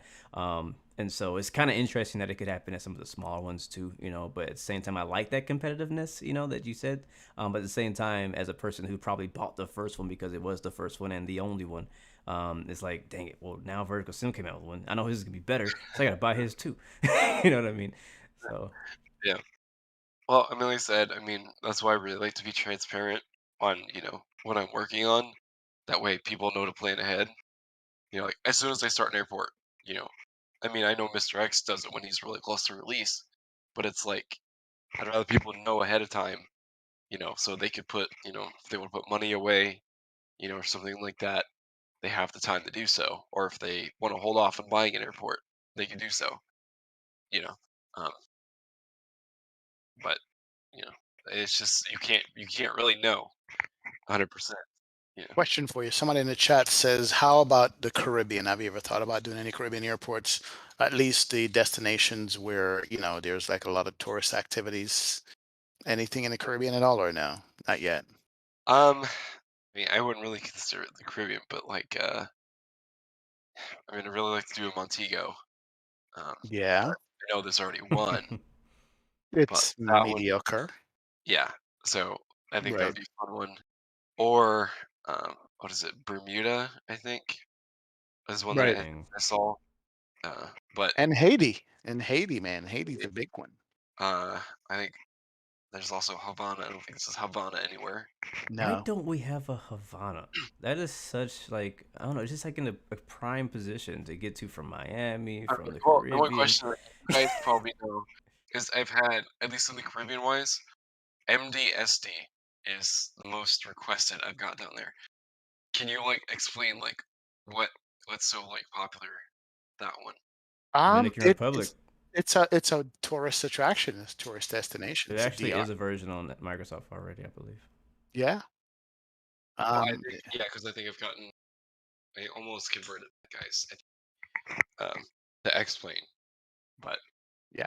you know, Las Americas International, man. It's a good one. It's really is, and it's just tourists going in and out here like crazy. That's what I'm saying. If we could do the Caribbean ones where there's a lot of tourist traffic, a lot of guys from Europe love to fly to the Caribbean because for them there's a lot of real world flights that do that out of England, out of Germany, out of Long hauls. France, Yeah. hmm long hauls into those places too. So, you know, man, you're not gonna have time to finish developing scenery for the next 20 years once you do all of them. Yeah, How but stressful is that? Just out of curiosity too, because I know that I can already see the chat blowing up with just locations of all over the world. But like, how stressful is that? Like, for example, like you're coming to a close on their Boise, Idaho scenery. We're all looking forward to that, and you're probably trying to think, all right, what's the best thing for me to do next? Should I work on an X-Plane scenery? Should I convert to a Microsoft scenery? And then you also have, I know that I've seen you put polls out asking people their opinion on what airports they like to see, which I yep. like that. But like, how stressful is it for you to kind of come to that final decision and say, all right, I'm going hands down all in on this airport? Uh, you really don't want to know. um, But I mean, essentially, it's pretty much like, okay, what I mean, it's like any sort of like project, what requires the least amount to go in to get, the most out from it, you know. Um, it also depends like I'm not gonna do an airport that has 1,500 hangars and you get like no return on it. Sure. That people aren't happy with it. They don't really fly there, or is this terminal being redone? Because like you look at Kansas City, their circular terminals completely being torn out. So you don't want to like force yourself to do that and everything like that, and then you get screwed over. So you kind of have to look at it and say, what would be worth my time? What can I feasibly get done? And like what do I have the most research on? Is it up to date? You know, kind of things like that. But no, that's probably the most stressful thing about this job is deciding what's next. So, but I mean, Yeah. like I said, there's been some mistakes and there's been some things like, Fayetteville wasn't popular, Corpus Christi kind of but you know, it's win or lose with everything. So, you know, Yeah, Corpus Christi's been on my wish list because I live in Texas, so I'm trying to find more places to fly to out of Houston that aren't 3 hours long. So Right. Corpus Christi is just and, right and I down. mean, like I said, I like to see like I wish I had some kind of live software to say, okay, these are the people flying to my airports, but you just don't know. So, True. sometimes I like to span YouTube and see what people are using, but you just don't know. So I That just would have be to go a by sales. nice piece of software to have to say, hey, all right, this is how many simmers are flying to this city. You could probably use like VATSIM or something like that to find that out. Yes, I mean I like to go by official recorded passenger counts, but which one has the most amount of airlines and routes and things like that. Um, or like you just kind of think like, do most people know Fayetteville, North Carolina, or do they know, Tampa? You know, more people are Right. gonna Right. Tampa. So, but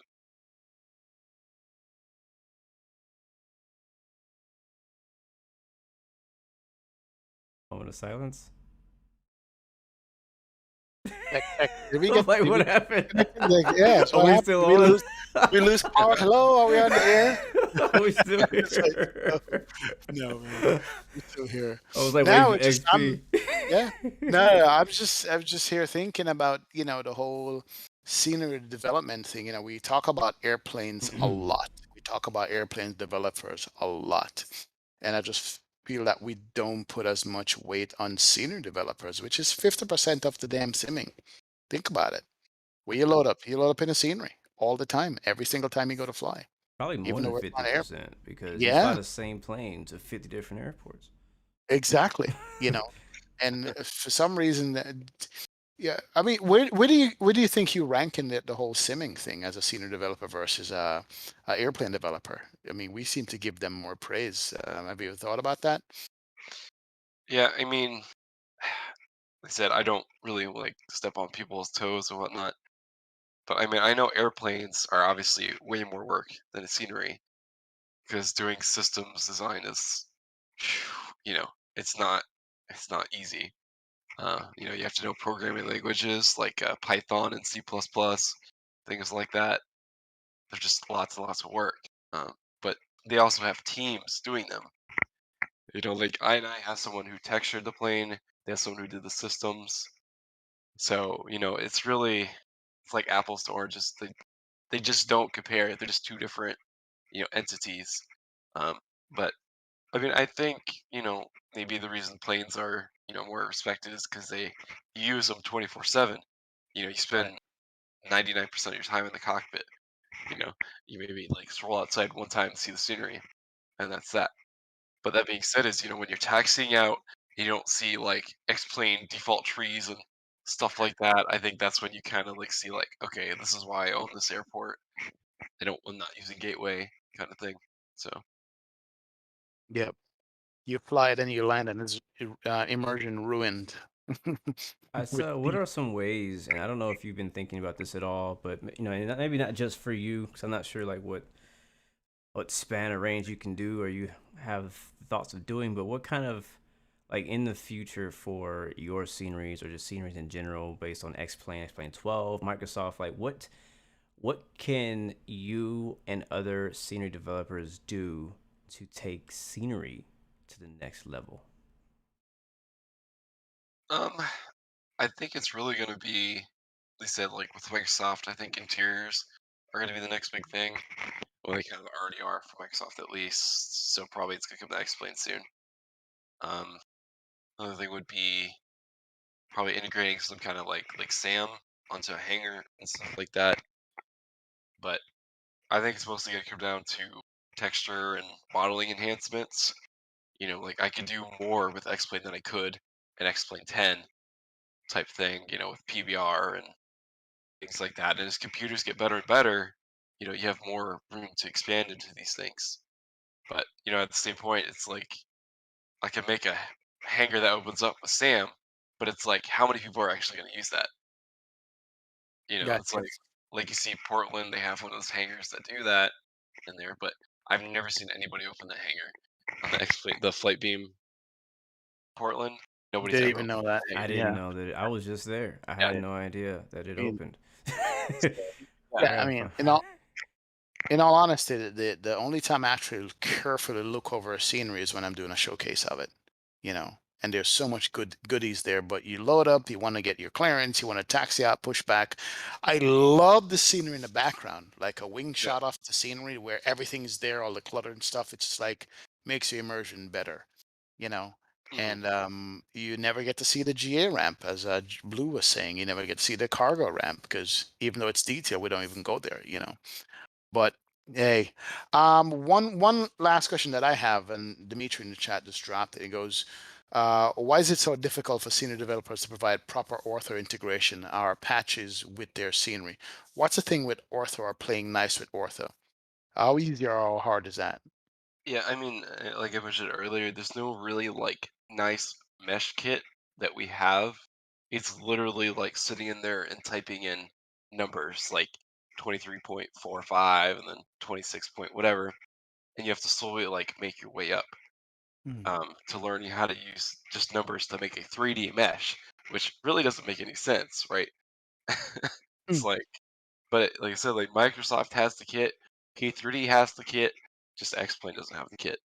And when you're trying to integrate it into Ortho for XP, and you wouldn't believe how many support questions I've gotten on Tampa with the bridge that goes over the highway because people don't want to read manuals and stuff like that. So you try to make it easier. But the way Xplane does it, you have to build it into Ortho for XP. So essentially, it's like forget it. Like there's some methods you can do to go get around it, but it doesn't look as right. Um, but it's just like I said, there's no mesh tool. So it's really a pain in the you know what. So I'm gonna be knocking at Austin's door like 24/7 Yeah, to get it absolutely. done. Absolutely. Do it. Do it. All right. We're actually at what, 2 hours? Holy crap, man. You Almost. talk a Sheesh. lot. You talk a lot, Vertical. Jeez, man. You kept us on here forever. I Um, do have one last thing to ask to Sure. wrap it up. yeah, Is go what are ahead, go your ahead. thoughts on like and you talked about interiors and stuff like that for like Microsoft, and I know there's some people you've done interiors as well for X-Plane a little bit as well.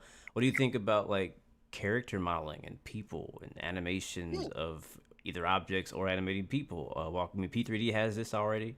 There's been a few aspects in Microsoft now, a few sceneries out there who've modeled, people walking or animating around or standing, whatever. The quality of that's gotten a little bit better. So, what are your thoughts on that? And do you think that that can progress even more to get something more of a P3D level where we're seeing more, more lively terminals and ramps?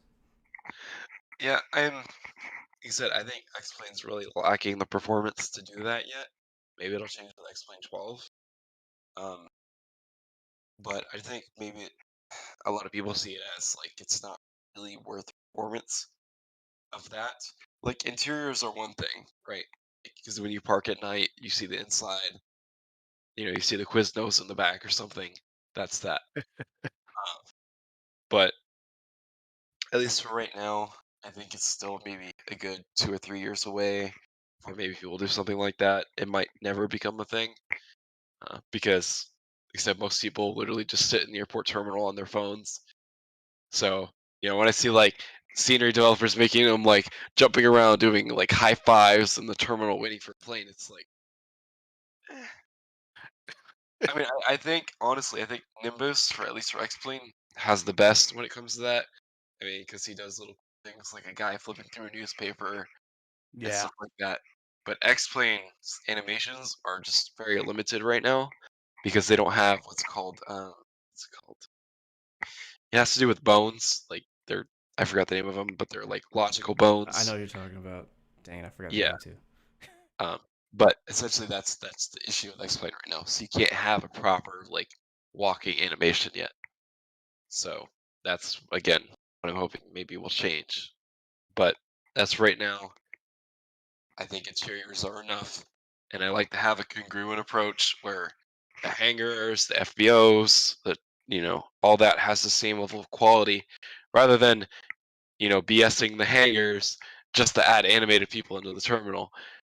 It's just I think I try to go with what most people see as that, and that's what I've at least heard is people they want high quality buildings versus John Foreman walking through the terminal. You know, so. got you. Wow. So it's a trade-off basically at this point with X-Plane itself. Yeah, so Yeah. we're waiting to see what changes essentially. All right.